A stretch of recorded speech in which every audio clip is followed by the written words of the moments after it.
Assalamu alaikum wa rahmatullahi ta'ala wa barakatuh al'ummar musulmi na duniya baki da farko dai ina mai baku haƙuri akan abin da ya faru na bidiyo na. Ina mai baku haƙuri masoyana, yan uwana, abokanan arzikina, ku yi haƙuri akan abin da ya faru wa rayuwata.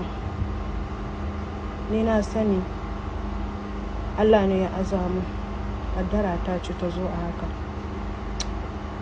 kuma na karɓa, kuma na gode ma Allah.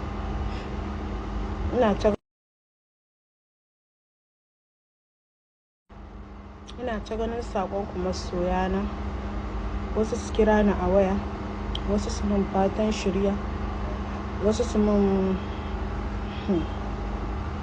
su zage ni. To don na gode, Allah ya saka da alkhairi.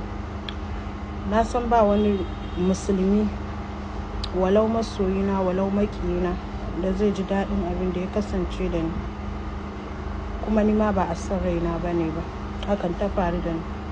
Duk da na sani ina shigar banza, ina abubuwa da bai kamata ba a TikTok.